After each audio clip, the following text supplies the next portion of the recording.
Hi hello welcome to big TV. నేను మీ గౌతమి. అయితే హర్ష సాయి ఇష్యూ చూస్తూనే ఉన్నాం కదా, దీనిలోని రకరకాల ట్విస్టులు కూడా బయటపడుతూ ఉన్నాయి. అండ్ ఇవాళ హర్ష సాయి కాకుండా మరొక యూట్యూబర్ అంటే బాగా ఇన్ఫ్లుయెన్స్ ఉన్న వ్యక్తి పేరు కూడా ఇవాళ బయటకు రావడం జరిగింది. పరేషాన్ బాయ్స్ ఛానల్ నుంచి ఇమ్రాన్ ఖాన్ పేరు కూడా వినిపిస్తుంది అనమాట. అంటే ఆయన ఏదైతే బాధితురాలి నగ్న చిత్రాలు అతను తీశాడు, హర్ష సాయి తీశాడు, అలాగే దాన్ని ఆసరాగా పెట్టి బ్లాక్మెయిల్ చేశారు అని కూడా దీని వెనక మనం విన్నాం కదా. అండ్ ఆ వీడియోస్ కూడా ఏంటంటే ఇమ్రాన్ ఖాన్కి ఆయన పంపించినట్టు, ఇమ్రాన్ ఖాన్ సపోర్ట్ కూడా తీసుకుంటున్నట్టు ఇక్కడ ఇవాళ మనకి బ్రేకింగ్ న్యూస్ తెలుస్తుంది అనమాట. అయితే దీనికి సంబంధించి గతంలో వాళ్ళతో పాటు వర్క్ చేసిన వైజాగ్ సత్య గారు ఉన్నారు. వైజాగ్ సత్య గారి మాటల్లో కూడా తెలుసుకుందాం అసలు నిజాలు ఏంటి అన్న విషయాలు. సత్య గారు హాయ్ అండి. హలో. సో హర్ష సాయి గారి మీద నిన్నటి నుండి వస్తున్న ఎలిగేషన్స్ మనం చూస్తూ ఉన్నాం. అండ్ ఇప్పుడు రీసెంట్గా ఇమ్రాన్ ఖాన్ పేరు కూడా బయటకు రావడం జరిగింది. ఇతను వీడియోలు నగ్న చిత్రాలు ఏవైతే ఉన్నాయో అమ్మాయిలతో ఉన్న ప్రైవేట్ వీడియోస్ అతనికి సెండ్ చేయడం, అతన్ని హెల్ప్లా తీసుకోవడం. సో దీని గురించి ఏం చెప్తారు? ఇమ్రాన్ ఖాన్ అయితే అట్లాంటి క్యారెక్టర్ కాదు. అబ్బాయి మంచి వ్యక్తి. ఎందుకంటే ఇమ్రాన్ ఖాన్తో నేను ఆల్మోస్ట్ 100 షూట్లు చేశాను. నేను ఉప్పల్ బాలు, నేను కుర్చీ తాత, నేను అగ్గిపెట్టి మచ్చ, నేను నటన స్టార్, మేమంతా. ఆయన అట్లాంటి వ్యక్తి కాదు. ఆయన ఆడవాళ్ళు గౌరవించే వ్యక్తి. కాకపోతే ఇమ్రాన్ ఖాను హర్షాయికి బెస్ట్ ఫ్రెండ్. కానీ హర్షాయి మాత్రం ఒక దొంగ అనమాట, ఒక ప్లే బాయ్, ఒక బెట్టింగ్ రాజా. ఆయన నేను 2 to 3 టైమ్స్ కలిశాను. నోవాటల్లో నేను ఉప్పల్ బాలు హోటల్లో స్టే చేసాము. మాకు అప్పుడు ఒక ఈవెంట్ వచ్చింది, గాజువాక్లో వెళ్ళాము. వెళ్ళేటప్పుడు నూకాలమ్మ పండక్కి. అప్పుడు తను కూడా అదే హోటల్లో ఉన్నాడు. తను 4th ఫ్లోర్లో ఉన్నాడు. 4-5 రూములు తీసుకున్నాడు. 4-5 రూములు ఈ మనిషికి అవసరమా? అయితే మేము 2nd ఫ్లోర్లో ఉన్నాము. ఉప్పల్ బాలు నేను వెళ్ళామన్నమాట ఆయన దగ్గరికి. వెళ్ళి నేను ఫస్ట్ సెల్ఫీ అడిగితే ఇచ్చాడు, బాగానే ఇచ్చాడు. ఇచ్చిన తర్వాత బాలు ఒక వీడియో తీసుకుంటున్నాడు. ఇట్లా హాయ్ అండి, నేనండి ఉప్పల్ బాలు అండి, ఇలా హర్షాయిని కలిసానంటే ఇలా నెట్టేస్తాడు బాలుని. నాకు కోపం వచ్చి, ఏంటి అట్లా చేస్తున్నావు హర్షాయి, నీకంటే ఆయనే పెద్ద సెలబ్రిటీ, నువ్వు సెలబ్రిటీ అయితే అవ్వచ్చు, ఒక సెలబ్రిటీ ఇంకో సెలబ్రిటీకి రెస్పెక్ట్ ఇవ్వాలి. ఆయన 10 ఏళ్ళుగా సెలబ్రిటీగా ఉన్నాడు, అట్లా చాలా తప్పు. ఏదో ఒక రోజు కూడా నువ్వు కూడా ఇప్పుడు మమ్మల్ని ఇన్సల్ట్ చేసినట్టు నువ్వు కూడా ఏదో ఒక రోజు ఇన్సల్ట్ అయిపోతావు అన్నాము. అట్లానే అయింది. తర్వాత ఆ హోటల్లో నాది హోటల్ ఇండస్ట్రీ, మీరు వైజాగ్ మొత్తం ఎంక్వైరీ చేసుకోండి. నేను హోటల్ మేనేజ్మెంట్లో ఎంబీఏ చేశాను. పెద్ద 5 స్టార్ హోటల్లో మేనేజర్ కూడా చేశాను. అప్పుడు నాకు అందరూ అక్కడ తెలిసిన స్టాఫ్ ఉంటారు కదా, వాళ్ళు కూడా చెప్పారు ఈ హర్షాయికి యాటిట్యూడ్ బాగా ఎక్కువ, రెస్టారెంట్కి కూడా వచ్చి ఫుడ్ తినడు, ఎవరైనా వచ్చి సెల్ఫీ అడుగుతారని. పవన్ కళ్యాణ్ లాంటి వాళ్ళు కూడా వచ్చి రెస్టారెంట్లో కూర్చొని బ్రేక్ఫాస్ట్ చేస్తారు మా హోటల్లో, కానీ ఈయన రాడు. అలాగే జిమ్లో ఎవ్వరూ లేనప్పుడు వెళ్తాడంట జిమ్కి. స్విమ్మింగ్ పూల్లో ఎవ్వరూ ఉండరు కదా, ఆ టైంలో క్లోజింగ్ టైంలో వెళ్తాడంట.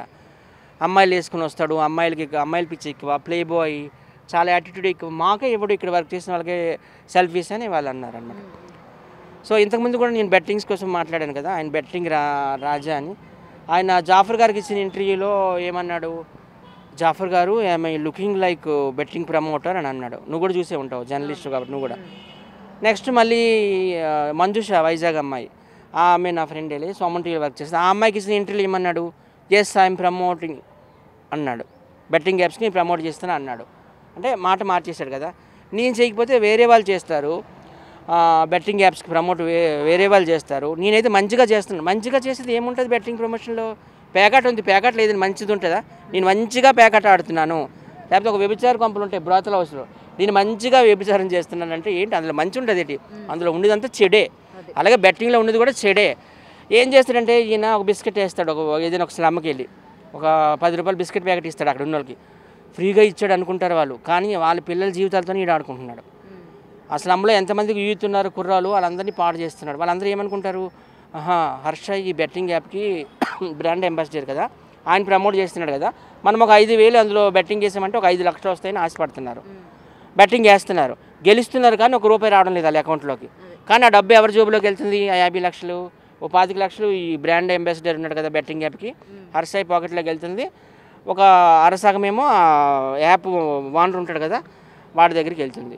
ఇప్పుడు ఈ పిల్ల విషయానికి వస్తే, ఈ బ్రాహ్మణ్ ముంబై, అంటే తెలుగామే కానీ ముంబైలో సెటిల్ అయ్యారు.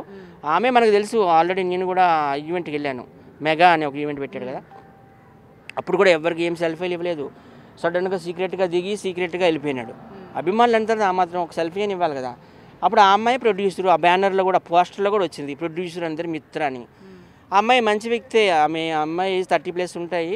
బిగ్ బాస్ ఓటీటీలో చేసింది కదా, అందులో 5th ప్లేస్లో వచ్చింది. హర్షాయి 24 అని ఆ లాయరే చెప్తున్నాడు. 24 అంటున్నాడు, కానీ ఇంకా ఎక్కువ ఉంటుంది. ఎందుకంటే నా చిన్నప్పటి నుండి ఆయన చూస్తున్నాను. మేము టిక్టాక్లో ఫేమస్ అయినప్పుడు ఆయన అప్పుడు ఇంకా ఫేమస్ కాలేదు. ఆయన ఏవేవో అప్పుడు చెప్తుండేవాడు అనమాట, ఈ ఫుడ్ తినాలి, హెల్త్ టిప్స్ అని చెప్తుండేవాడు. అప్పుడు ఆయన అంత ఫేమస్ కాదు. తర్వాత ఆఫ్ కోర్స్ చాలా పెద్ద ఫేమస్ అయ్యాడు. కానీ ఏదో అంటారు కదా, గురువింద గింజ అని, ఆ గింజ కింద నలుపు ఉంటుంది, ఆ నలుపు ఇన్ని రోజులు కనిపించింది. నిజంగా యువ సామ్రాట్ గారికి కూడా హ్యాట్సప్. ఆయన నెంబర్ ఉంది, ఇస్తాను నేను, ఫోన్ చేస్తావా? చేసావా? ఓకే, మీరు మీడియా కదా తెలుస్తుంది. ఆయన మొత్తం ఈయన భాగవతం అంతా, ఈయన భారతం అంతా సగం బయట పెట్టాడు, ఉన్న సగము ఈ మిత్ర శర్మ అనే అమ్మాయి బయట పెట్టింది. ఆమె అన్నీ క్లియర్గా చెప్తుంది కదా, నన్ను పెళ్లి చేసుకుంటా అన్నాడు, 2 కోట్లు తీసుకున్నాడు, తర్వాత నాకు ఏదో మత్తు డ్రగ్స్ లాంటివి కలిపేసి, వాళ్ళ ఫాదర్ అంటే నువ్వు పెళ్లి చేసుకుంటావు అని ఏంటి గ్యారంటీ అని అనేటప్పుడు వాళ్ళ డాడీకి కూడా కాన్ఫరెన్స్లో పెట్టాడంట. కాన్ఫరెన్స్లో పెట్టి వాళ్ళ డాడీ కూడా నువ్వు చేసుకుంటాడమ్మా, నువ్వంటే ఇష్టమమ్మా అని చెప్పిండట. మరి ఇప్పుడు అట్లాంటప్పుడు ఆయన దగ్గర నుండి పెళ్లి చేయాలి కదా. ఇప్పుడు చూస్తే ఎక్కడికో పరారు అయిపోయినాడు, ముంబైలో ఉన్నాడో, గోవాలో ఉన్నాడో, లేకపోతే బ్యాంకాక్ ఎక్కి వెళ్తుంటాడు మసాజులు పిచ్చి, ఎందుకంటే ప్లే బాయ్ కదా. మరి ఎక్కడికి వెళ్ళాడో తెలీదు. నేను అందరికి చెప్పేది ఒకటేనండి, పబ్లిక్ అందరికి కూడాను, అందరూ కూడా హర్షని ఇన్స్పిరేషన్గా తీసుకుంటున్నారు, కానీ దయచేసి తీసుకోవద్దు. హర్షయ్య వాళ్ళు లాంటి వ్యక్తులు చాలా చీడపురుగు లాంటి వాళ్ళు, చాలా డేంజర్ అన్నమాట. చీడపురుగు చెదపురుగు అంటే ఏంటి, అదన్నీ కొరికేస్తుంది అన్నట్టు మొత్తం మన బట్టల్ని. మరి ఇమ్రాన్ ఖాన్ పేరు ఇవాళ రావడం జరిగింది కాబట్టి మీరు అన్నారు ఇమ్రాన్ ఖాన్ అసలు అలాంటి వ్యక్తి కాదు, అమ్మాయిల పట్ల కూడా మంచిగా ఉంటాడు అని. మరి అలా ఉన్నప్పుడు అతని వీడియోస్ అతనికి ఫార్వర్డ్ చేశారు సేఫ్గా ఉంచడానికి అని చెప్తూ ఉన్నారు కదా. మరి గతంలో కూడా బెట్టింగ్ యాప్స్ మరి ప్రమోట్ చేశాడు ఇమ్రాన్ ఖాన్ కూడా, మరి ఈ విషయంలో కూడా తనకి హెల్ప్ చేస్తున్నాడు అని అనుకోవచ్చు కదా. ఇమ్రాన్కి అసలు ఈ ఫస్ట్ ఇంతకుముందు బెట్టింగ్ యాప్స్ కోసం అనేటప్పుడు TV5 ఎంట్రీకి వచ్చి మాట్లాడండి ఇమ్రాన్ ఖాన్. ఇప్పుడు ఈ విషయంలో ఆడపిల్ల కాబట్టి ఇది సెన్సిటివ్ ఇష్యూ ఇది. సో ఇట్లాంటి విషయాలు ఆయన వచ్చి ఎక్కడ మాట్లాడింది లేదు, ఏమీ లేదు. ఉంది. ఇప్పుడు మీరు కాల్ చేసి అడిగితే మాట్లాడతాడు ఈ విషయం మీద? ఏమో ఫోన్ ఎత్తాడు, లేదు, ఫోన్ చేయమంటే చేస్తాను. చేయండి, అడగండి, ఇట్లా మీ మీద ఇలా వస్తుందన్న, ఏంది మరి నిజం ఏంటి, అబద్ధాలు ఏంటి. ఇప్పుడు మేము చేస్తే మీడియా ఆయన లిఫ్ట్ చేయకపోవచ్చు, మీరు ఆయనతో వర్క్ చేశారు, ఆల్రెడీ 100 ఎపిసోడ్స్ చేశారు కాబట్టి ఎందుకు సత్య చేశారని చెప్పి ఒక దాంతో కాల్ చేయొచ్చు, మీతో ఆయన ఏం మాట్లాడతాడో అన్న విషయం కూడా ఒకసారి. అంటే నేను మార్నింగ్ కాల్ చేశాను ఆల్రెడీ, నువ్వు రాకముందు 1 అవర్ క్రితము. వాళ్ళు ఒక షూట్లో ఉన్నారంటే ఇప్పుడు ఫోన్ ఎత్తకపోవచ్చు, మేబీ ఒకసారి ట్రై చేయండి ఒకసారి. ఇప్పుడు ఉప్పల్ బాల్ నేను ఉన్నామమ్మా, మా ఇద్దరం బెస్ట్ ఫ్రెండ్స్. ఇప్పుడు something is wrong with Uppal ball అనుకో, నన్ను బ్లేమ్ చేయడం ఎంతవరకు కరెక్ట్ అని నేను అంటున్నాను.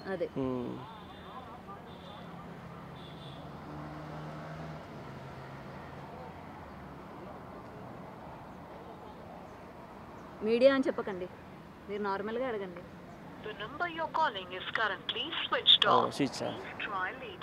షూట్లో ఉండేటప్పుడు స్విచ్ ఆఫ్ అంటే షూట్లో ఉంటే స్విచ్ ఆఫ్ పెడతారా? ఇగోండి నెంబర్, ఇగోండి ఇమ్రాన్. అంటే నేను మార్నింగే మాట్లాడాను, మాకు షూట్లు వేరే ఉంటాయి కదా, ఆయన ఒక ఆర్టిస్ట్ కావాలని అడిగారు, వాళ్ళతో చేద్దామంటే అలా ఇందాకే మాట్లాడాను నేను. అతనైతే మంచి వ్యక్తి అన్నమ్మా నిజంగా ఇమ్రాన్ ఖాన్. ఆయన అట్లాంటి వ్యక్తి కాదు, ఎందుకంటే ఫ్రెండ్షిప్ అయితే ఉంది వీళ్ళిద్దరికి, ఎందుకంటే ఆయనకి చాలా మందితో ఫ్రెండ్షిప్లు ఉన్నాయి. ఆయన ఏంటంటే ఒక విషయం చెప్తామేనండి, ఇమ్రాన్ ఖాన్ ఏదైనా ఒక మ్యాటర్లో నిజాయితీ ఉందంటే నేను వెళ్తాడు. ఇప్పుడు వైజాగ్ ఉంది, వైజాగ్లో బోట్లు తగలబెట్టేశారు, అదంతా లోకల్ బై నాని మీదకి వెళ్ళింది, అప్పుడు ఈయన వెళ్ళి సపోర్ట్ చేశాడు. అలాగనమాట. ఏం నాణ్యత ఉంది, ఏం నిజం ఉందని చెప్తున్నారు ఆయన చేశాడంటారు. అది యువ సామ్రాట్కి ఆయన యువ సామ్రాట్కి ఆయనకి ఏది వచ్చింది ఆ ఇష్యూ మీద మాట్లాడడానికి వెళ్ళాడు ఆయన. యువ సామ్రాట్ అని ఒక వ్యక్తి ఉన్నారు కదా, అమెరికా నుండి వచ్చేసాడు, NRI. ఆయన ఒకరోజు ఇమ్రాన్ ఖాన్ దగ్గరికి వెళ్ళి దుబాయ్లో ఎక్కడో ఎవరో చనిపోయినారు, చనిపోతే డబ్బులు కావాలి ఒక 5 లక్షలు అంటే, అప్పుడు పాప ఆయన ఇమ్మీడియట్గా చెక్ రాసి ఇచ్చాడు. సో దానికోసం ఏదైనా ఇష్యూ, అది ఏది ఇష్యూ అయితే అప్పుడు దానికోసం మాట్లాడడానికని వచ్చిండు. ఓకే, సో ఇప్పుడు ఇతని మీద వస్తున్న ఎలిగేషన్ వరకు అయితే ఆయన స్విచ్ ఆఫ్ చేసుకున్నారు అనుకోవచ్చా, లేకపోతే షూట్లో ఉన్నారు అనుకోవచ్చా? లేదు, మార్నింగ్ మాట్లాడాను. ఆయన ఎక్కడికి పారిపోడు కదా, అక్కడే ఉంటాడు ఆయన, సికింద్రాబాద్ దగ్గర ఇల్లు. ఆయనకేం సంబంధం ఈ ఇష్యూతో? ఆ అమ్మాయి ఏమి ఇమ్రాన్ ఖాన్ మీద కంప్లైంట్ ఇవ్వలేదు కదా. ఇచ్చిందంటే కదా, మరి ఇమ్రాన్ ఖాన్ మీద ఇచ్చిందా? మరి స్టార్టింగ్ నుంచి మిమ్మల్ని అడుగుతుంది అదే కదా, ఇమ్రాన్ ఖాన్ పేరు కూడా ఇందులో. అంటే వాళ్ళ లాయర్ ఏం ఆ అమ్మాయి అయితే డైరెక్ట్గా మాట్లాడలేదు, మీడియా ముందుకు వచ్చి. సో లాయరే చెప్తున్నారు కదా ఇమ్రాన్ ఉన్నారు అని చెప్పి, FIR లో కూడా ఆయన పేరు కూడా చేర్చారు కదా, అతని దగ్గర చిత్రాలు, నగ్న చిత్రాలు అతని దగ్గర ఉంచారు. అంటే లాయర్ ఏమన్నాడంటే, ఒకరోజు ఈ అమ్మాయికి మత్తు ఇచ్చేసి, డ్రగ్స్ ఏవో ఇచ్చేసి, ఆ అమ్మాయికి న్యూడ్ పిక్చర్స్, న్యూడ్ వ్యూస్ అన్ని తీసి అవన్నీ కూడా ఒక మొబైల్లో సేవ్ చేసుకొని ఫ్రెండ్స్ అందరినీ కూడా నా హోటల్కి పిలిపించి కూర్చొని ఫ్రెండ్స్ అందరికి కూడా ఆ వీడియో చూపించారు అని అన్నారు. నిజాలు తేలాల్సి ఉంది. హర్షయ్యకి నాకు తెలిసి ఫ్రెండ్స్ చాలా తక్కువ ఉంటారు, ఆయన ఎవరికి కూడా అంత యాక్సెస్ అవ్వడు. ఏదైనా చట్టం తన పని తను చేసుకుంటుంది కదా. హర్షయ్యని మాత్రం తప్పకుండా రిమాండ్లో వేయాలని నేను కోరుకుంటున్నాను, ఎందుకంటే ఇది ఒక ఆడదాని భవిష్యత్తు కాబట్టి. నిజంగా ఈ మూవీ ఆర్టిస్ట్ అసోసియేషన్ వాళ్ళు కూడా ఈ సందర్భంగా నేను ధన్యవాదాలు తెలియజేసుకుంటున్నాను. ఎందుకంటే వాళ్ళు కూడా ఒక కమిటీ చేశారు. యాంకర్ ఝాన్సీ, ఆమె cinema actress, film actress TV anchor, ఆమె చైర్పర్సన్. ఆమె కూడా ఓపెన్గా చెప్పింది, ఎవరైనా కానీ ఇట్లా హరాస్మెంట్కి గురైనా లేకపోతే టార్చర్కి గురైనా డైరెక్ట్గా మా కమిటీకి వచ్చి మీరు కంప్లైంట్ చేయండి. సినిమా వాళ్ళు ఎస్పెషల్లీ సినిమా హీరోయిన్లు కావచ్చు, సైడ్ యాక్టర్స్ కావచ్చు, మేము తప్పకుండా సపోర్ట్ చేస్తామని అనింది. కాబట్టి ఖచ్చితంగా ఇప్పుడు ప్రతి ఒక్క ఆడవాళ్ళందరూ బయటకు వస్తున్నారు. ఇప్పుడు రాజధాని విషయంలో ఆ అమ్మాయి వచ్చింది డేరింగ్గా, ఇప్పుడు మన జానీ మాస్టర్ విషయంలో కూడా తను వచ్చింది, ఇప్పుడు ఈ విషయంలో కూడా ఈమె వచ్చింది. వీళ్ళందరూ సినిమా ఇండస్ట్రీకి సంబంధించిన వాళ్ళే కదా. సో ఇది నిజంగా మంచి పరిణామమే. ఆడవాళ్ళకి నిజంగా న్యాయం జరగాలని నేను కోరుకుంటున్నాను. ఈయన్ని మాత్రం ఖచ్చితంగా హర్షాయిని రిమాండ్లో చెర్లపల్లిలో కానీ చంచల్గూడ జైల్లో మాత్రం వెయ్యాలి. ఎందుకంటే అవన్నీ ప్రూఫ్స్తో వచ్చింది. చాలామంది ఎలిగేషన్స్ చేస్తున్నారు అంటున్నారు. ఆయనే ఒక ఇన్స్టాగ్రామ్లో అందులో స్టేటస్ పెట్టాడంట, నేను చూడలేదు అది, ఇదంతా ఫేకు, నా దగ్గర డబ్బు రాబరీ చేయడానికి అమ్మాయి నాటకం ఆడుతుంది, మా లాయర్ విజయవాడలో ఉన్నాడు, వచ్చి అన్నీ మాట్లాడతాడు అన్నాడట. అంటే లాయర్ని ముందుకుండా ప్రిపేర్ చేసుకున్నామంటే అన్నీ ప్రీ ప్లాన్డే కదా. ఇప్పుడు నాకు ఏదైనా కేసు వచ్చింది అనుకో, ఒక లాయర్ని పిలిచాను అనుకో, ఆయన నా కేసు స్టడీ చేయడానికే ఒక 1 వీక్ తీసుకుంటాడు. అట్లాంటిది ఆ అమ్మాయి 24వ తారీఖుని నార్సింగి పోలీస్ స్టేషన్ హైదరాబాద్కి వెళ్ళి సాయంత్రం 4 గంటలకు కంప్లైంట్ ఇస్తే ఆ రోజు నైటే నువ్వు స్టేటస్ పెట్టావు మా లాయర్ మాట్లాడతాడని. ఇంత అర్జెంటుగా ఆగమేఘాల మీద లాయర్ ఎట్లా వచ్చాడంటే నీకు ముందే తెలుసు ఆ అమ్మాయిని నేను చీట్ చేశాను, నేను అన్నీ కూడా ప్రీ ప్లాన్డ్గా ఉంటాను. తర్వాత నిన్న ఒక ఆడియో లీక్ అయింది, ఆ ఆడియో ఆడికి ముందే తెలుసు. నాకు కూడా ఇట్లాంటి ఎక్స్పీరియన్స్ ఉంది. ఒకసారి రాకేష్ మాస్టర్ అక్కడ విజయనగరంలో ఒక షో పెట్టాడు, ఇది మ్యాన్సన్ హౌస్ మై హౌస్ అని.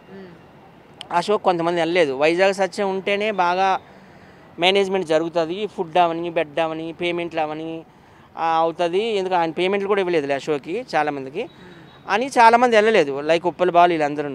అప్పుడు మాకు మూవీస్ కూడా చేస్తున్నాం మేము, ఏదో వెన్నెల కిషోర్తో. అగ్గిపెట్టి మచ్చ కూడా వెళ్ళాడు, అక్కడ ఆయన బిహేవియర్ నచ్చక 2 రోజులు వచ్చేసాడు. అలాగే మన ఎవరు లాఫింగ్ స్టార్ ఇల్లు 1 రోజులోనే వచ్చాడు. అలా చాలామంది వచ్చేసారు సగానికి సగం. అప్పుడు ఆయన నాకు ఒక వీడియో కాల్ చేశాడు, ఏది మొబైల్ నుండి కాల్ చేస్తే అప్పుడు బాలు ఉన్నాడు అనమాట. బాలుకి ఇవ్వంటే బాలుకి ఇచ్చిన. అప్పుడు నాటకం ఆడుతున్నాడు అనమాట అందులో ఫోన్లో. నేను ఏం చేశాను సత్యాకి, నేను అన్ని కన్న కొడుకులా చూసుకున్నాను కదా, నా షోకి ఎందుకు అందరిని ఆపేస్తున్నాడు ఆర్టిస్టులు అందరిని. ఎందుకంటే ఆయనకు తెలుసు, తర్వాత ఆయనకు తెలుసు కదా ఆడుగు మళ్ళీ తర్వాత నేను యూట్యూబ్లో అప్లోడ్ చేస్తాను, యూట్యూబ్లో ఫేస్బుక్లో జనాల సింపతి అంతా నాకే వస్తుందని ఆయన అట్లా డ్రామాలు ఆడాడు. చనిపోయిన వాళ్ళ కోసం అట్లా మనం మాట్లాడకూడదు, కానీ ఎంత కాదనుకున్నా ఆయన మా టీంకి హెడ్ కాదనలేదు. సో అట్లా ఇతను ప్రీ ప్లాన్డ్గా ఆ అమ్మాయి మాట్లాడుతున్నప్పుడు ఈయన రికార్డ్ చేసి అసలు ఏమైంది నువ్వేమై, ఆ అమ్మాయికి ఆ విషయం తెలుసు కదా, ఆ అమ్మాయి ఎమోషనల్ అయిపోతుంది అనమాట. ఎందుకంటే ఆ అమ్మాయి డబ్బులు పెట్టుంది, మరి శరీరం కూడా సమర్పించుకుందేమో, మరి లవర్స్ అంతా సమర్పించుకుంటారు కదా. 2022 నుంచి 24 అంటే 3-4 ఏళ్ళు అవుతుంది. పాప మా అమ్మాయి ఎమోషనల్ అయిపోయి ఏంటి ఆన్సర్ చెప్పు, నేను ఇంత అడుగుతున్నాను, పిచ్చెక్కిపోతున్నాను, నువ్వేం చెప్పడం లేదు అంటే ఆయన ఏం చెప్పడంలా. అట్లా కాదు ఇట్లా కాదు అంటున్నాడు, కానీ అది ప్రీ ప్లాన్డ్ ఆడి అమ్మది. తర్వాత యూట్యూబ్ ఛానల్లో అప్లోడ్ చేయడానికి కానీ పోలీసులకు ఇవ్వడానికి కానీ ఆయన ప్రీ ప్లాన్డ్గా ఉంచుకున్నాడు. నిజంగా వాడు నిజాయితీపరుడు అయితే ఈ హర్ష అనేవాడు, ఈ ప్లే బాయ్, బెట్టింగ్ రాజా, పోలీసుల ముందుకు వచ్చి సమాధానం చెప్పమను. ఎందుకు పారిపోతాడు? గోవా అవ్వచ్చు, ముంబై అవ్వచ్చు, నువ్వు ఎక్కడున్నా కానీ పట్టుకుంటారు హర్షాయి. దయచేసి నేను ఈ సందర్భంగా ఆంధ్రాలో, తెలంగాణలో, కర్ణాటకలో ఆయనకి ఎక్కువ ఫ్యాన్స్ ఉన్నారు కాబట్టి ఆ యూత్కి చెప్పదలుచుకునేది ఏంటంటే, హర్షాయిని దయచేసి ఇన్స్పిరేషన్గా తీసుకోకండి. ఆయన 5 స్టార్ హోటల్లో ఉంటాడమ్మా, 5 రూములు తీసుకుంటాడు. 5 రూములు నీకెందుకు? పవన్ కళ్యాణ్ గారు ఇప్పుడు డిప్యూటీ సీఎం, 100 కోట్ల ఆస్తి ఉంది ఆయనకి. ఫిలిం ఇండస్ట్రీలో కూడా ఇప్పుడు ఆయన సినిమాల్లోకి వస్తే ఆయనే నెంబర్ 1.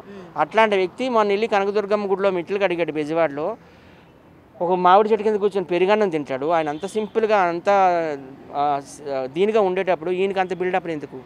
ఈయనకి ఆడి కార్లు, బెంజ్ కార్లు, ఏవో కంపెనీ BMW కార్లు అంట, 5 స్టార్ హోటల్లో ఉంటాడంట, ఈయన కింద బౌన్సర్లు అంట.